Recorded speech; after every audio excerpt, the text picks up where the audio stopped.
Assalamu alaikum.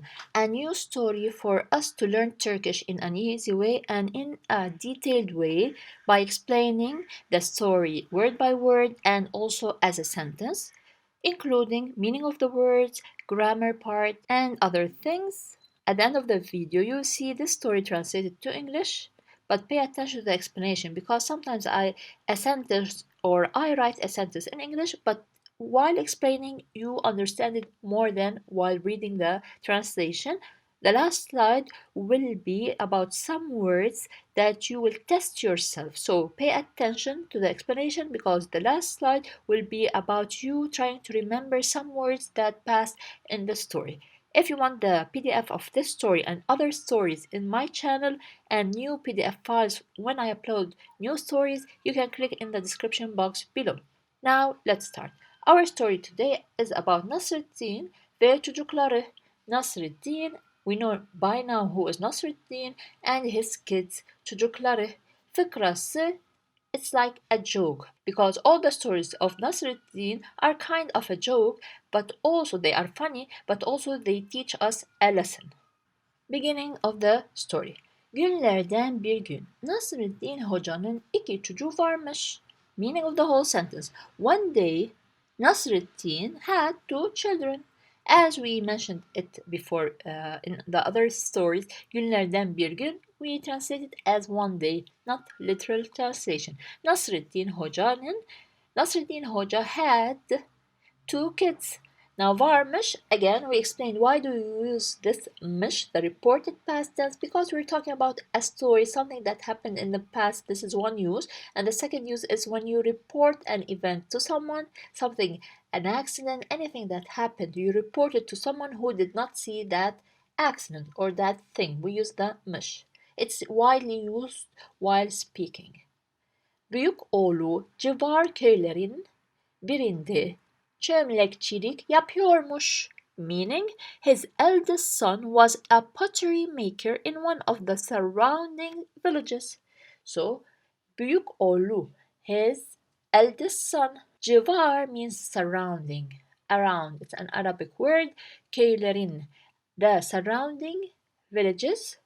Birinde, one of them. So, his eldest son. Okay, let's continue yapıyormuş. So let's continue this one. Çömlekçilik yapıyormuş. He was doing what? This job. This job is pottery, the one pottery maker, the one who does pottery. Now why do we say çömlekçilik yapıyormuş? This is it in Turkish. You either say, you have another option, you either say çömlekçi, okay, or you use the lik and the yapmak verb. For example, if I want to say a teacher, my career is a teacher or a teacher, öğretmenim or öğretmenlik yapıyorum. So we use the lik and the yapmak verb. His eldest son was a pottery maker. We don't translate it as he was making a pottery maker. No, he was a pottery maker in one of the surrounding villages. Bir gün Nasreddin Hoca büyük oğlunun yanına gidince. One day when Nasreddin Hoca went to his eldest son. So one day gidince, when he went. So ince, we mentioned it before, it means when. So one day when Nasreddin Hoca went beside his eldest son. He told him this sentence. Now who is speaking? The boy. Baba, bütün sermayemi şu çömleklere yatırdım demiş. He said, Dad, I invested all my capital in these pots. So yatırdım, I invested. Also yatırmak is, you see it when you deal with banks, yatırmak to deposit. When you want, we have withdraw money and deposit money, right? So withdraw, that's when you withdraw money. When you deposit, when you put money in your account, this is yatırmak. So yatırmak has two meanings: to deposit or to invest. Dad, I invested all my capital, his money, all his money. Where? In these çömlekler, pots, from the word, and we see they are related. When we put chi or che, it depends, it means the one who does the work. So, Dad, I invested all my capital in these pots. And yatırmak takes a at the end. Hava güneşli olur da tez zamanda hepsi kurursa zengin olacağım. Meaning, if it's sunny and it all dries up soon, I will be rich. So hava güneşli, sunny. Hava means air, güneş means sun. Hava güneşli, it's sunny. Olur da, if it is, here it means if it is sunny. The second sentence, tez zamanda hepsi kurursa zengin olacağım. When it dries up soon, quickly, I will be rich. So tez zamanda means, tez means quick. Tez zamanda, quickly. Hepsi all kurursa, if they dry, from the verb kurumak. And we know by now, sa here means if. So if they all dry quickly, zengin olacağım, I will be rich. And here, by the way, we say olacağım while speaking a lot in movies, while speaking everything. But here, as a grammar, it's olacağım. But you never hear that word being said. Olacağım easier and faster. Ama olur da yağmur yağarsa anam ağlayacak. If it rains, my mother will cry. Ama, but. So, but, if it rains, my mother will cry. So, ama olur da. If it happens that yağmur yağarsa, it rains. So, here sa means if, yağarsa means like drops. Yağmur yağmak, this is how we say it. Yağmur yağmak, to rain. So, if it rains, anam ağlayacak. My mother will cry. So, ağlamak, to cry. Ağlayacak, acak in the future. Why is a protection letter? Anam, my mother. Nasreddin Hoca onun yanından ayrılıp diğer köydeki küçük çocuğun yanına gitmiş. Now, what did Nasreddin Hoca do? Where did he go? Gitmiş. He went next to the small child. Where is that child? In the other köy, in the other village. So diğer means other, köydeki, the one ki, the one that is in the village. So the one that is in the other village, küçük çocuğun yanına gitmiş. He went beside the small kid. Küçük oğlu, so his small son said the following. Baba, varım yoğum şu tarlada. Vaktinde yağmur yağarsa ekinlerim bol gelecek. Zengin olacağım. The sentence means, Dad, I'm busy in this field. If it rains on time or in time, my crops will be plentiful. I will be rich. So, Dad, varım yoğum şu tarlada. It means I am busy. So together we say I am busy. Şu tarlada, in this field. In this field. Tarla, field. Vaktinde yağmur yağarsa. If it rains on time. So we know yağmur yağarsa and sa is if. If it rains vaktinde, on time. Vakit means time. Vaktinde, on time. Bu ekinlerim bol gelecek. My crops will be plentiful, will be a lot. So ekinlerim means here my crop or crops because we have ler. Ekin, crop, ekinlerim, my crops. Bol means plenty, a lot, like çok. Gelecek will come. So he means my crops will be a lot, plenty. Zengin olacağım as past before. I will olacağım. I will be rich. Olur da kuraklık gelirse anam ağlayacak demiş. What did he say demiş. Olur da kuraklık gelirse. If there is drought, what will happen? Anam ağlayacak. My mother will cry. And we explained these two in the previous slide. Demiş, he said. Hoca Nasreddin eve dönmüş. Canı çok sıkınmış. Nasreddin Hoca returned, dönmüş, from dönmek to return, dönmüş in the past, reported past tense. He returned where? To the house. Eve, to the house. Canı çok sıkınmış. He was very annoyed. So, can means soul. Canı, his soul. We don't translate it this way. Çok, a lot, sıkınmış. We have this word comes from the infinitive form sıkılmak, get bored. So he was, okay, we said it's bored, but here when we want to translate this sentence, canı çok sıkılmış, he was annoyed. We don't say he was bored, he was not bored, he was annoyed. Let's see, why was he annoyed? Hanımı, his wife, so his lady, his wife. What did she tell him? Hayrola hoca, canın bir şeyi mi sıkkın, neden yüzün asık demiş. So this sentence means, what's wrong hoca? Are you annoyed from something or with something? Why are you so sad? She said. Hayrola hoca. Hayrola means what's wrong. For example, someone came, like here, he doesn't look fine. You tell him, hayrola, what's wrong? Tell me. Hoca, okay. Canın bir şeyi mi sıkkın? We said here, sıkkın means annoyed. So are you annoyed? Canın sıkkın. Are you annoyed from something or with something, depending on the translation?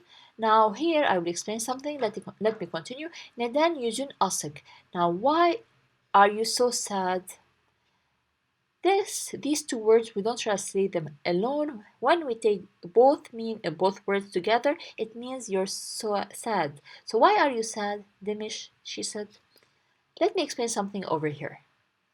We have me, right? And usually the question comes at the end of the sentence, right? Why did we put it in the middle of the sentence? I used to mention that in my videos sometimes. You put it in the middle of the sentence when you know the answer. So she's asking him, why are you annoyed from something? But she knows he is annoyed. Why? Because from his face it appears that he is annoyed. That's why when you ask a question and you already know the answer appears to you, you put the question in the middle of the sentence, and you will hear that during conversations. In movies, for example, also if you don't live in Turkey. Benimki bir şey değil hanım demiş hoca.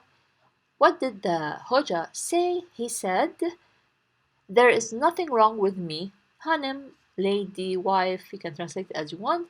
Benimki, mine, benimki, something related to me. Bir şey, a thing değil, nothing. Değil means there is no. In this sense, but here he's telling her there's nothing wrong with me. You should be sad, not me. This is what he means. That's when we continue the story. So, benimki bir şey değil hanım, there's nothing wrong with me. He said. Asıl en kendi halini düşün. You should think of your situation in fact. So in fact, you should think of your situation. So asıl means, when you translate it, it means original, main, but this is not the meaning in the sentence. It means, in fact, the thing that you should do that thing. En kendine, yourself, haline düşün, think of your situation. So kendi means self, like oneself, yourself, self. So again, the sentence means think of yourself. In fact, think of yourself or think of your situation. Hal means situation. Yağmur yağsa da, yağmasa da bizim oğlanlardan birinin anası ağlayacak. Meaning of the sentence is, whether it rains or not, the mother of one of our sons or one of our boys will cry. So, if you go back to the story, yağmur yağsa da, yağmasa da, meaning whether it rains and doesn't rain. So we have two situations.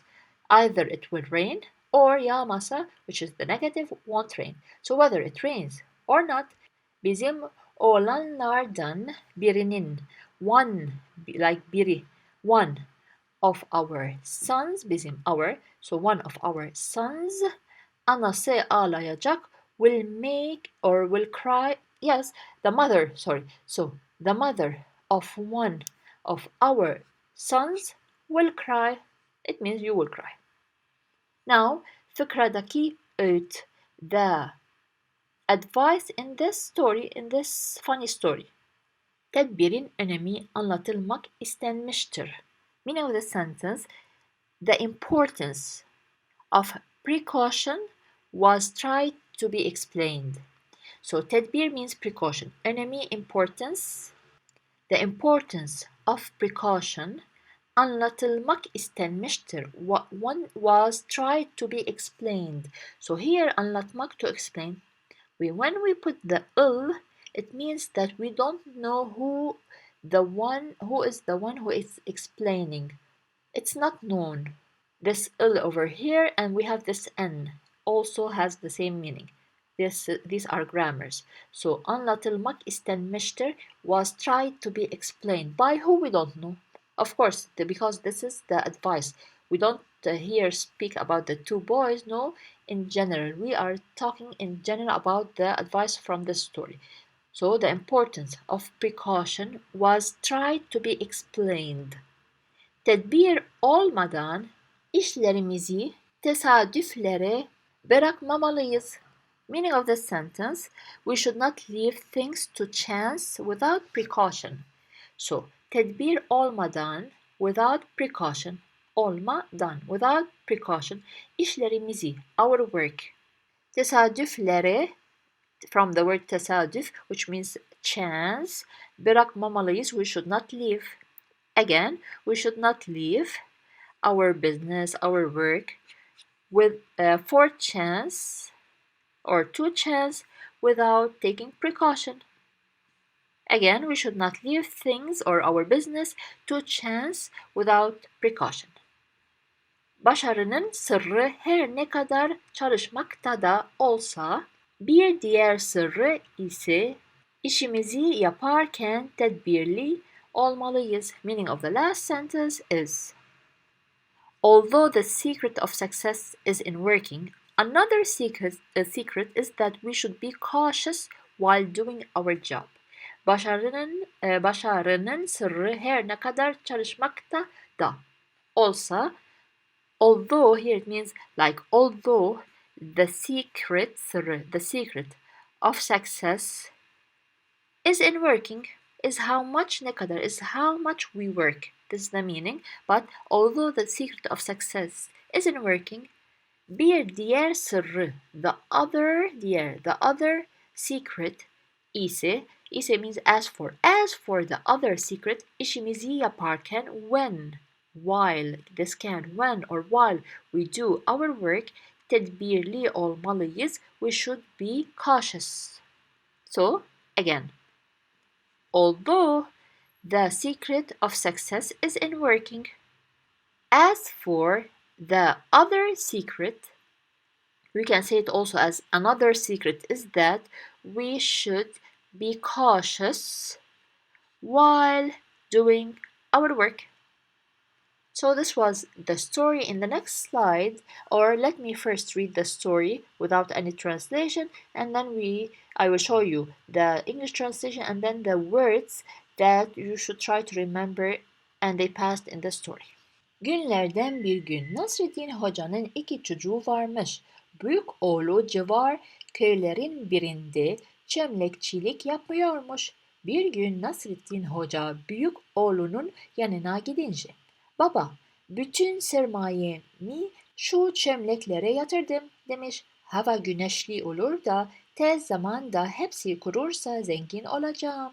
Ama olur da yağmur yağarsa anam ağlayacak." Nasreddin Hoca onun yanından ayrılıp diğer köydeki küçük çocuğun yanına gitmiş. Küçük oğlu, "Baba, varamıyorum şu tarlada. Vaktinde yağmur yağarsa ekinlerim bol gelecek, zengin olacağım. Olur da kuraklık gelirse anam ağlayacak," demiş. Hoca Nasreddin eve dönmüş. Canı çok sıkılmış. Hanımı, "Hayrola hoca, canın bir şeye mi sıkın? Neden yüzün asık?" demiş. "Benimki bir şey değil hanım," demiş hoca. "Asıl en kendi halini düşün. Yağmur yağsa da yağmasa da bizim oğlanlardan birinin anası ağlayacak." Fıkradaki öğüt, tedbirin önemi anlatılmak istenmiştir. Tedbir olmadan işlerimizi tesadüflere bırakmamalıyız. Başarının sırrı her ne kadar çalışmakta da olsa, bir diğer sırrı ise işimizi yaparken Tedbirli olmalıyız. This is the translation of the story.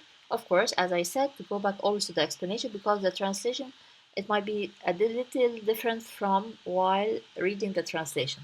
And these are the words that you should try to remember their meanings. Cıvar, çömlek, çelik, yatırdım, ağlayacak, kuraklık, zengin. If you like this story, don't forget to like this video and share it with others who are learning Turkish.